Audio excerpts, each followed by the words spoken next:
Ang Revelation chapter 20 ay isang chronological chapter. Ito ay kasunod ng pangyayari sa Revelation chapter 19 kung saan nangyari ang Massacre of Armageddon.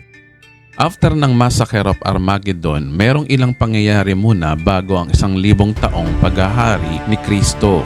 At yan ang tatalakayin natin sa content na ito. Pagkatapos ng Battle of Armageddon, ano ang kasunod? Una, ang pagkulong ni Satanas sa loob ng 1,000 taon. Pahayag chapter 20 verse 1 to 3. Pagkatapos ito nakita kong isang anghel na bumababa mula sa langit, hawak ang isang malaking kadena at ang susi ng bangin na walang kasing lalim. Sinunggaban niya ang dragon, ang matandang ahas na walang iba kundi ang Diablo o Satanas, at ginapos ito sa loob ng 1,000 taon. Ito inihagis ng anghel sa bangin na walang kasing lalim, saka sinara at tinataka ng pinto nito upang hindi siya makalabas at makapandaya pa sa mga bansa hanggat hindi natatapos ang 1,000 taon. Pagkatapos ito ay palalayain siya sa loob ng maikling panahon. Sa pagkakataong ito, iniisa-isa ng linisin ng ating Panginoong Hesus ang mga sagabal sa kanyang paghahari dito sa lupa. Kasama ang mga mananampalataya na nakasama niya sa langit noong nakaraang 7 taon. Sabi diyan, ginapos si Satanas at inihagi sa banging walang kasing lalim. Kung titingnan mo sa salitang Grego, ang salitang bottomless pit, ito ay yung abyss o yung Tartarus. Gaya ng sinabi ko sa part 5 na merong 3 klaseng impyerno ang sinasabi ang Biblia ayon sa original na salin nito. Una, yung Hades na libingan ng mga kaluluwang hindi naligtas. Pangalawa, yung Tartarus o yung Abyss na kulungan ng mga fallen angels. At ang pangatlo ay yung Gihina na siyang huling hantungan ni Satanas, ng Antikristo, ng bulaang propeta, ng mga bansang kumalaban sa Israel, mga fallen angels at mga unbelievers. Ngayon, ang Abyss o Tartarus ay madilim na hukay para sa mga anghel na nagkasala o sa mga demonyong nakakulong dito. Ito ay nasusulat ayon sa 2 Pedro chapter 2 verse 4. Ito rin ay kulungan ng mga nagrebelding anghel o kampo ni Satanas. Kaya ang Tartarus ay tinatawag ding impyerno. Ayon sa worldhistory.org, ang Tartarus ay inilalarawan sa isang madilim na kalaliman na ginamit bilang isang bilangguan. Kaya ang Tartarus sa Greek at Abyss ay iisa ang kahulugan. Ito ay bottomless pit na sinasabi. Kaya maliwanag diyan na walang Satanas ang mag-i-exist sa panahon ng paghahari ni Kristo sa loob ng 1,000 taon. Ikalawa ay yung paghatol sa mga fallen angel. Pagkatapos ikulong si Satanas sa Tartarus, ito ang sumunod. At nakita ko sa mga trono at mga nakaupo doon ay binigyan ng karapatang humatol. Kapag sinabing mga trono, meaning hindi po Diyos ang nakaupo dito.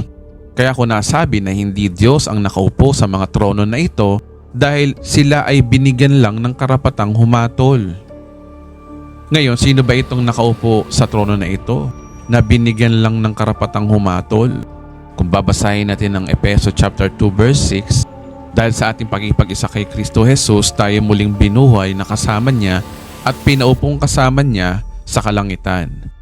Maliwanag na ang mga tunay na Kristiyano pala ay pinaupong kasama ni Kristo sa kalangitan.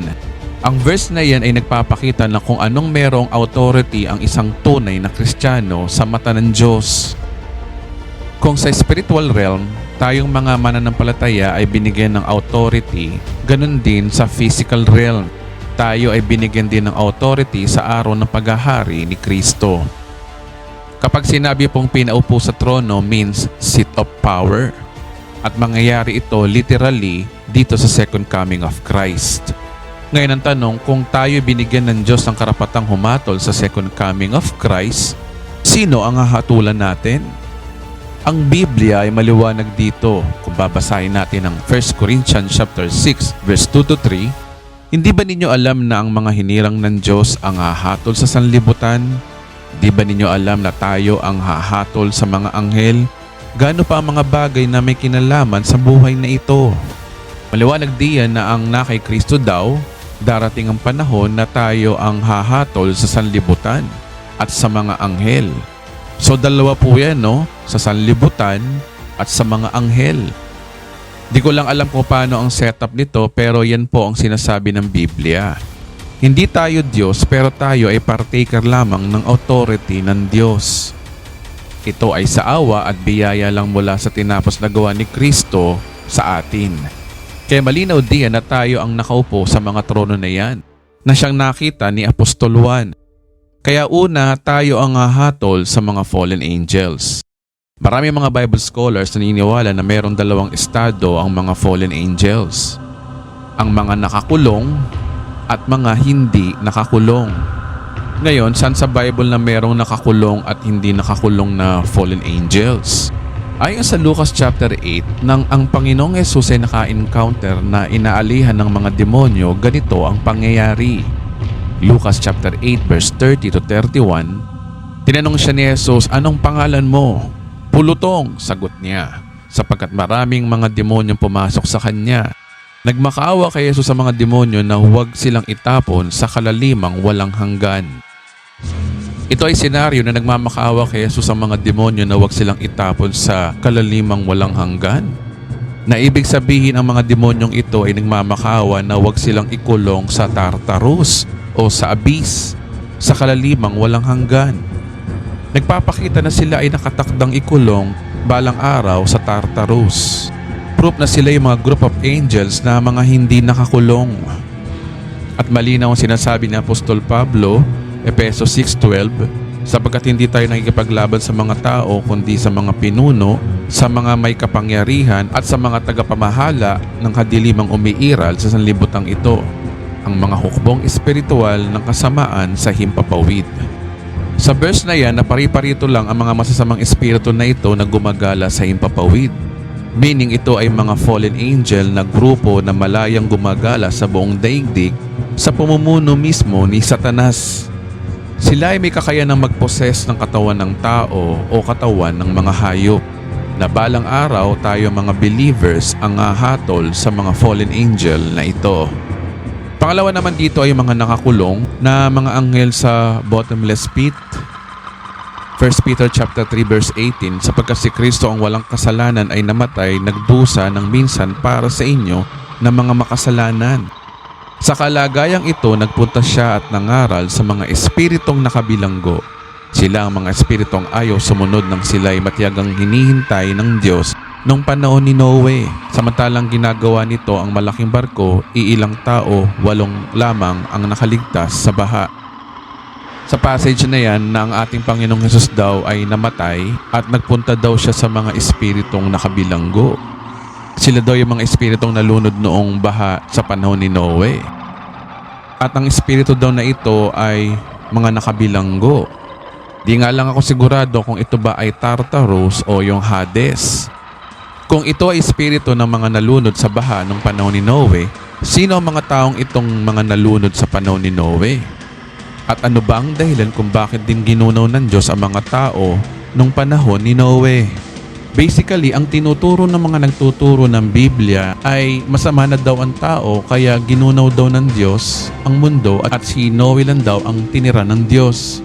Well, yan po ay basic understanding ng ibang nagtuturo po ng Biblia. Pero may malalim pa pong dahilan kung bakit. Ang dahilan ay ang mga tao sa panahon ni Noe ay hindi na po kasi tao, kundi genetic modified na ang tao, yung mga nalunod po sa baha. Nilunod o nilipol sila ng Diyos dahil hindi sila 100% na tao. Sila ay half human at half demon sa panahon na iyon.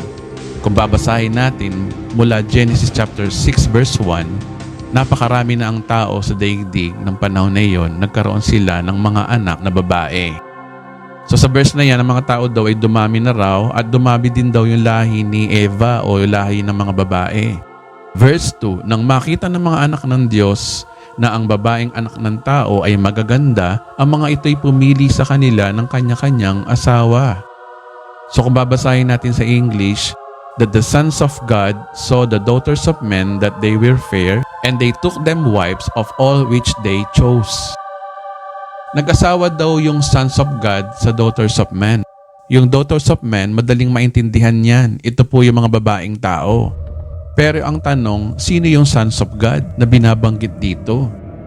Kung i-google mo ang meaning ng sons of God sa Hebrew text ay umuugnay sa Jewish angelic hierarchies. Kaya ayon sa mga Bible scholars, ang binabanggit ng mga sons of God dito ay yung mga fallen angels na nakipagtalik sa mga babaeng tao. Dahilan ang tao ay nahaluan na ng lahi ng mga fallen angels. Meaning, genetically modified na ang lahi ng tao simulan nangyari yun. Sa madaling salita, ang tao ay nalahian na ng mga demonyo.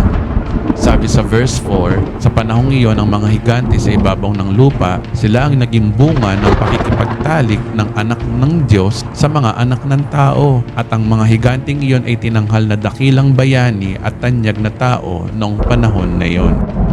So malinaw sa verse na may mga higante palang tao noong unang panahon.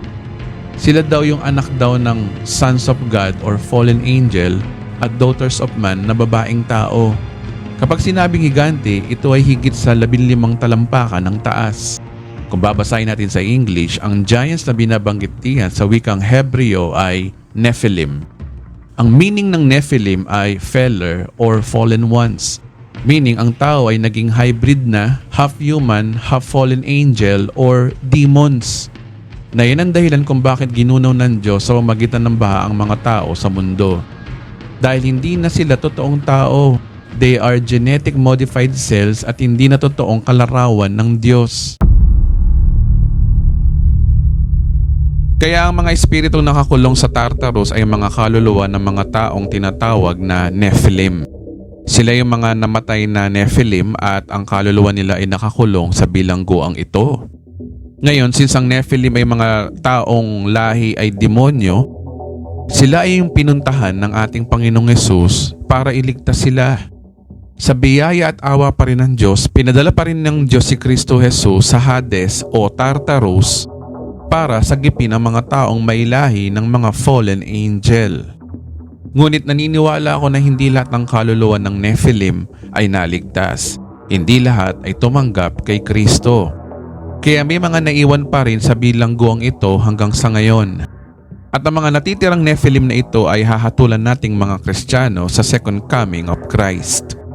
Kaya maliwanag diyan na ang mga Kristiyano ang hahatol sa mga nakakulong at hindi nakakulong na fallen angels balang araw. Ngayon, ang pangatlo ay ang paghatol sa mga bansa. Ngayon, basahin muli natin ang verse kanina.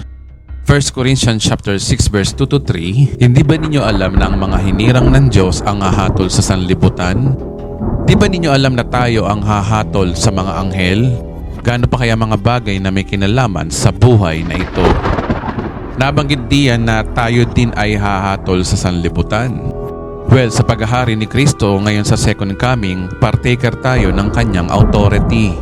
Kaya nga sabi sa Revelation chapter 20 verse 4 ay tayo binigyan lamang ng karapatang humatol.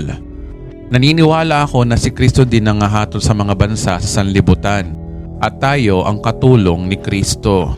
Ngayon, pag-aralan natin kung gaano ito kabiblikal. Sa isyu ng paghatol sa mga bansa, nabanggit na rin ito ng ating Panginoong Hesus. Ito ay nasusulat sa Mateo chapter 25 verse 31 to 46. Ang Mateo chapter 25, kung titingnan natin sa konteksto, ito ay pagkatapos ng Mateo chapter 24. Dahil kung merong chapter 25, of course, merong chapter 24. Ngayon, bigyan ko kayo ng idea kung ano ang content ng Mateo chapter 24. Ito ay babala ng ating Panginoong Hesus para sa mga Hudyo dahil ang kausap dito ni Kristo ay mga Hudyo. Kaya narito ang bilin sa kanila. Una, ang propesiya ng pagkawasak ng ikalawang templo na nangyari na noong 70 AD. Sa verse 2 po yun. Pangalawa, bago lapastanganin ng templo, ang birth pains na gaya ng mga gyera sa Israel, paglitaw ng Antikristo, bula ang propeta, at tagutom na mangyayari sa first 3.5 years ng Tribulation Age ay kanyang nabanggit sa verse 4 hanggang verse 14. Pangatlo, ang paglapastangan sa templo ng Antikristo na nabanggit niya sa verse 15. Pangapat, ang Great Tribulation sa ikalawang 3.5 years ng Tribulation Age ay nakasulat sa verse 16 hanggang 22. Panglima, what a coincidence na ang propesiya ng modernong Project Bluebeam na hologram ng mga peking Kristo ay nabanggit mula verse 23 hanggang 28. At ang huli, ang senaryo ng kanyang second coming mula verse 29 hanggang 31. Kaya ang Mateo chapter 24 ay propesiya ng 7 years of tribulation at second coming of Christ. Ngayon, pagkatapos ng second coming of Christ, ang Mateo chapter 25 ay umuugnay after ng second coming of Christ o paghahanda sa paghahari ni Kristo sa loob ng 1,000 taon. Na bago pumasok ang 1,000 taong paghahari ni Kristo, hahatulan muna niya ang mga bansa. Ngayon, basahin na natin ang Mateo chapter 25. Mateo chapter 25 verse 31.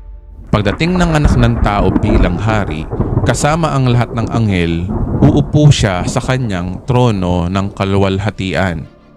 Sa maliwanag sa verse na yan ay senaryo ng second coming of Christ. Ang senaryo sa paghahari niya dito sa sanlibutan.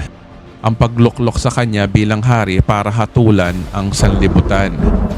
Ang mga anghel na binabanggit diyan, maaring literal na anghel o yung mga glorified body saints na kasamang maghahari ni Kristo. Kaya ang senaryong ito ay nasa sanlibutan pa, dito pa sa mundo, sa panahon ng paghahari ni Kristo dito sa lupa. Ngayon, basahin natin ang verse 32 to 33.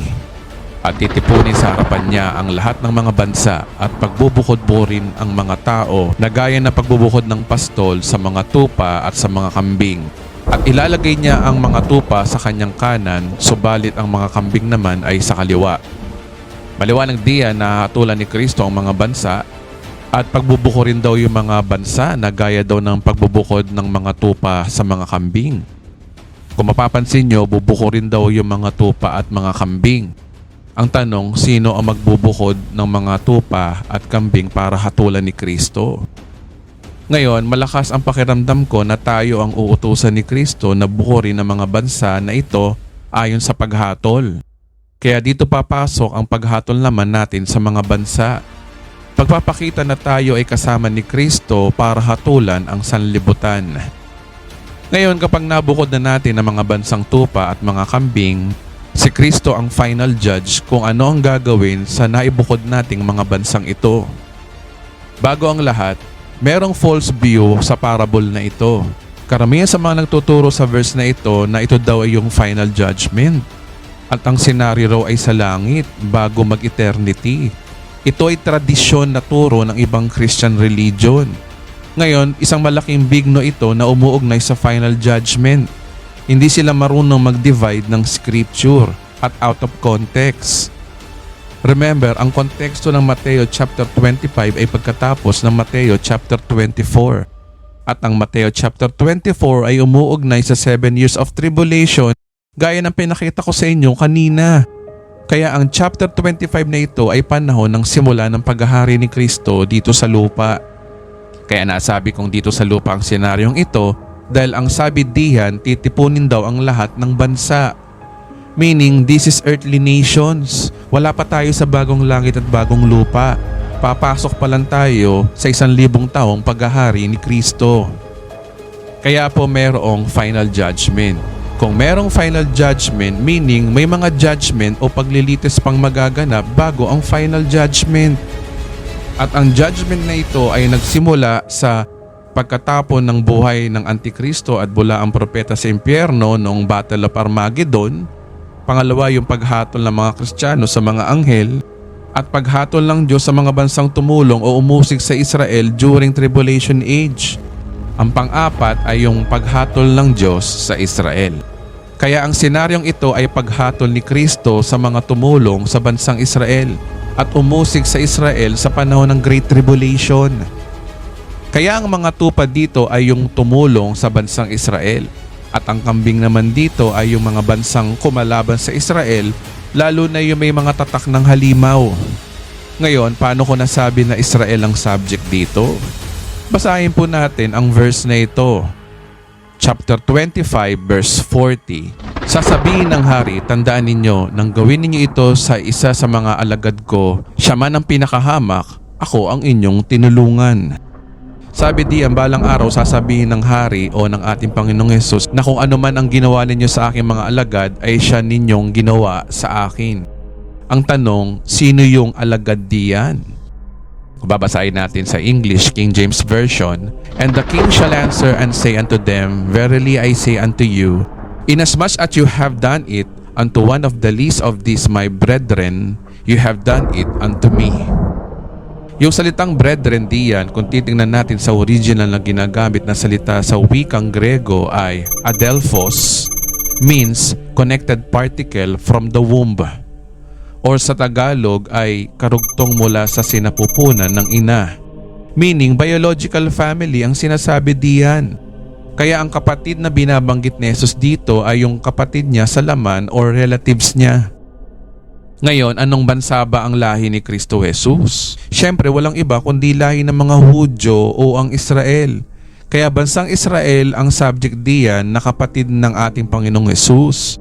Dahil si Kristo ay galing sa lahi ng mga Hudyo. Kaya sa second coming of Christ, hahatulan ni Kristo yung mga bansang tumulong sa kanyang mga alagad o sa Israel at umusig sa bansang Israel during tribulation age. Actually, nakaprophesy na rin ito sa Old Testament books. Kung babasahin natin ang Psalms chapter 9 verse 16 to 17, sa matuwid niyang hatol si Yahweh ay nagpakilala at ang mga masasamay nahuhuli sa mga bitag na gawa nila. Sa daigdig ng mga patay doon sila matatapos, pati ang lahat ng bansang nagtakwil sa Diyos. So may propesiya pala na mayroong mga bansa-bansang mapupunta na impyerno. At maliwanag na ang paghatol ng Diyos sa mga bansa ay nasa isip na niya noong paman. At nakasulat nga ito sa Old Testament book ng mga awit. Kaya yung mga bansang nakasurvive sa tribulation age pero tumanggap ng tatak ng halimaw at mga bansang kumalaban sa Israel ay tatapon agad sa impyerno. Ang sabi diyan sa verse 41, sasabihin naman niya sa mga nasa kaliwa, Dumayo kayo sa harapan ko, isinumpa kayo sa apoy na hindi mamamatay na inianda para sa dyablo at sa kanyang mga kampon. Yung mga bansang may tatak ng halimaw at mga bansang kumalaban sa Israel na nakasurvive na mabuhay sa tribulation age ay tatapon ng buhay sa Gehenna Hell kasama ang Antikristo, bula ang propeta at mga fallen angel. Pagpapatunay din na ang Gehenna Hell o ang dagat-dagatang apoy na ito ay physical na lugar talaga, isang literal na lugar. At sa final judgment naman ay bubuhayin ang mga unbeliever at yung mga namatay na wala kay Kristo mula sa Hades patungo din sa Gehenna Hell. At ito'y ating pag-aaralan sa part 15. So maliwanag na may judgment series ang mangyayari sa second coming of Christ. At ang final judgment ay mangyayari after 1,000 years para sa mga namatay na unbeliever. Pang-apat, ang pagbuhay sa mga tribulation saints. Ipagpatuloy po natin ang main verse. Payag chapter 20 verse 4, nakita ko rin ang mga kaluluwa ng mga taong pinugutan dahil sa pagpapatotoo tungkol kay Jesus at pagpapahayag ng salita ng Diyos. Hindi sila sumamba sa halimaw ni sa larawan nito, ni tumanggap man ng tatak ng halimaw sa kanilang noo o kamay. Binuhay sila upang magharing kasama ni Kristo sa loob ng 1,000 taon. Maliwanag dito yung mga tribulation saints. Sila yung mga naging believers during tribulation age. Sila yung mga pinatay at pinugutan ng ulo during tribulation age. Bubuhayin sila para makasama ng iglesia na magharing kasama ni Kristo sa loob ng 1,000 taon. Verse 5 to 6, ito ang unang pagbuhay ng mga patay. Ang iba pang mga patay ay bubuhayin ding pagkaraan ng 1,000 taon. Mapalad at lubos na pinagpala ang mga nakasama sa unang pagkabuhay ng mga patay. Walang kapangyarihan sa kanilang pangalawang kamatayan. Sila'y magiging mga pari ng Diyos at ni Kristo at maghahari silang kasama niya sa loob ng 1,000 taon. Magtataka kayo sa verse na ito pa lang daw yung first resurrection. Diba ang first resurrection ay yung mga raptured saints? Well, yung mga naniniwala sa post-tribulation ay dito kinuha ang idea na ang rapture daw ay ang second coming of Christ dahil sa second coming of Christ daw yung first resurrection. Well, mukhang ito ay totoo at tama. Kaso meron pong binabanggang verse kung ano ba talaga ang ibig sabihin ng first resurrection dito. Dapat po kasi natin maintindihan na ang first resurrection ay maraming mga series na considered as first resurrection ayon sa Biblia. Ayon sa 1 Corinto chapter 15 verse 20, subalit ngayon si Kristo ay binuhay mula sa mga patay na siya ang unang bunga ng mga namatay. Maliwanag diyan na si Kristo ang unang bunga ng pagkabuhay o yung first fruit of resurrection o yung first resurrection sa madaling salita. Kung may first, may second at may third. Ngayon, kung sasabihin natin na ang first resurrection ay sa second coming, bakit sinabi ni Apostol Pablo na si Kristo ang first resurrection? Well, magiging malinaw ito sa verse 23. Verse 23 to 24, subalit ang bawat isa ay ayon sa kanyang panahon. Si Kristo ang unang bunga at ang pagkatapos ay ang mga nakay Kristo sa kanyang pagdating. Pagkatapos ay darating ang wakas kapag kanyang binigay ang kaharian ng Diyos sa Diyos Ama.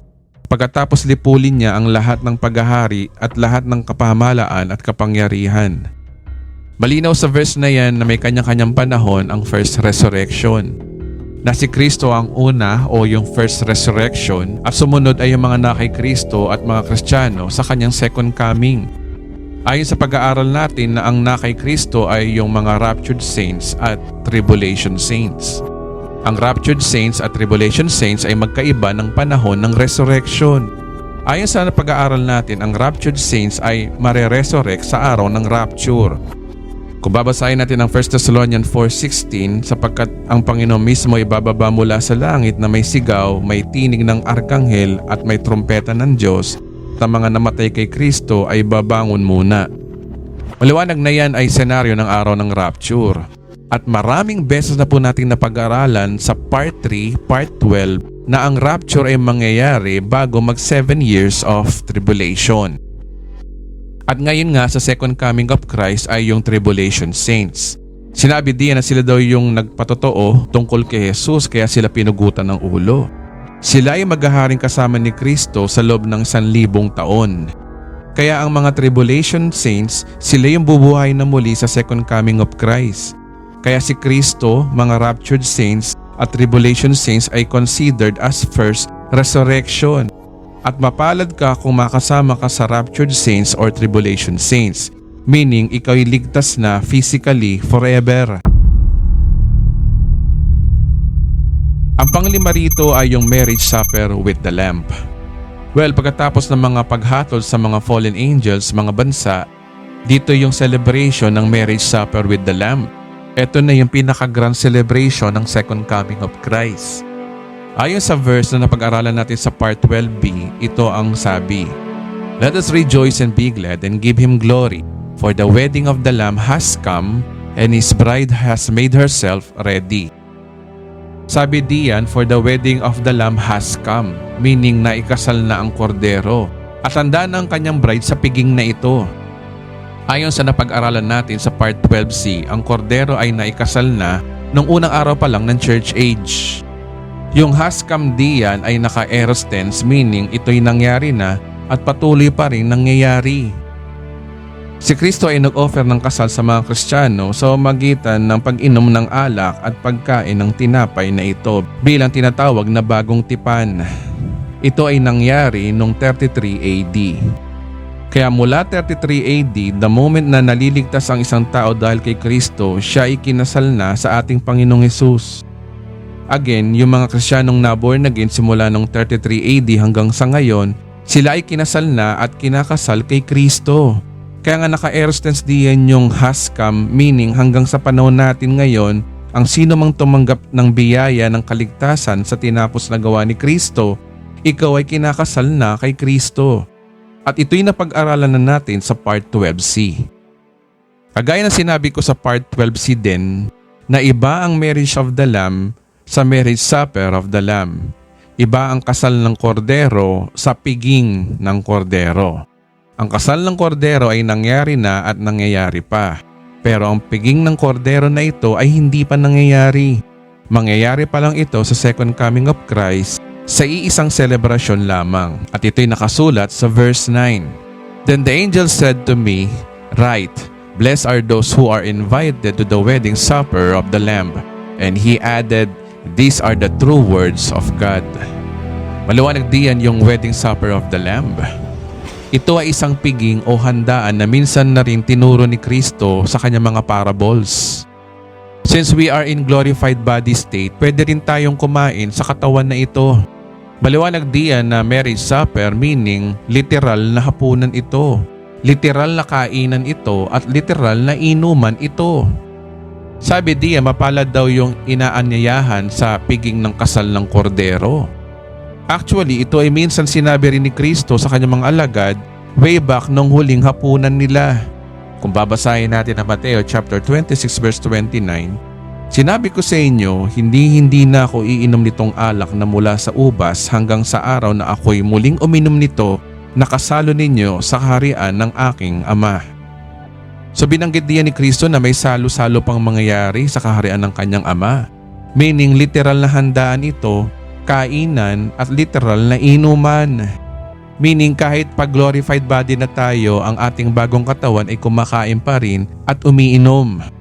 Kaya ito ay napaka-amazing na propesiya at napakasayang propesiya na mangyayari sa future, sa second coming of Christ.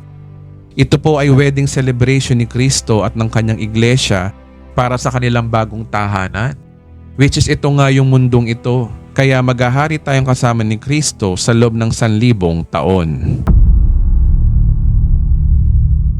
Ang pang-anim dito ay yung interval bago maghari si Kristo sa mundo. Merong interval mula sa tagumpay ng Battle of Armageddon hanggang sa coronation ng ating Panginoong Hesus bilang presidente o hari ng buong mundo. Ngayon lumagay tayo sa mata ng mga Hudyo, since ang mga propesiyang ito ay galing sa mga Hudyo. Kaya ang pagtitiis ng mga Hudyo ay magsisimula sa paglapastangan sa templo hanggang sa Battle of Armageddon ay aabot ng 3.5 years. At bukod dito, meron pang 45 days na titiisin ng mga Hudyo para sa paglilitis o paghatol sa Israel. Kung sino yung mga faithful na Hudyo at sino yung hindi faithful na Hudyo.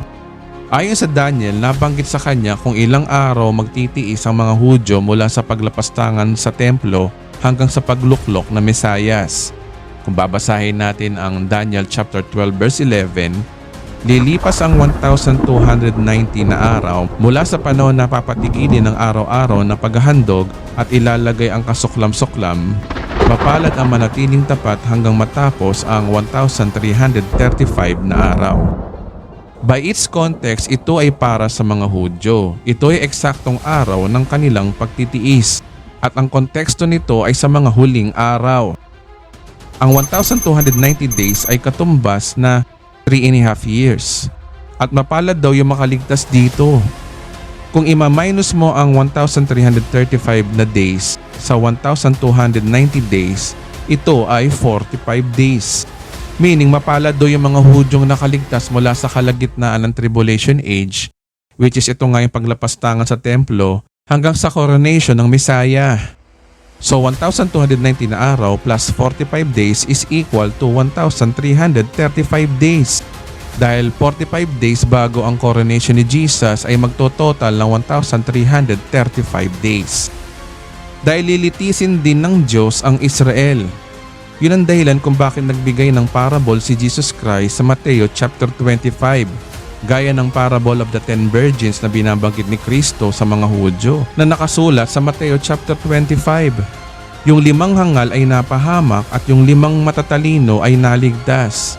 At gaya ng parable of the talents na sinasabi ni Jesus na yung 2 mabuting katiwala ay nakasama sa kaharian ng Diyos at yung nagtago ng talento ay tinapon sa impyerno.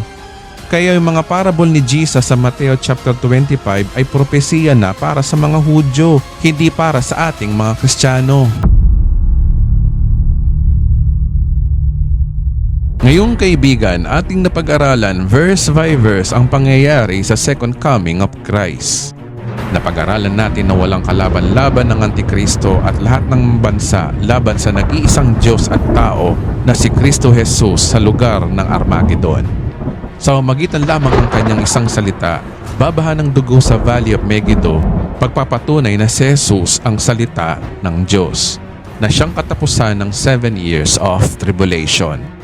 Ang paghatol sa Antikristo, bulaang propeta, mga fallen angel, mga Gentile nations at ang bansang Israel sa loob ng 45 days ay sapat na oras patungo sa millennium. Pagpapatunay na si Kristo Jesus ay maghahari sa pamamagitan ng kamay na bakal.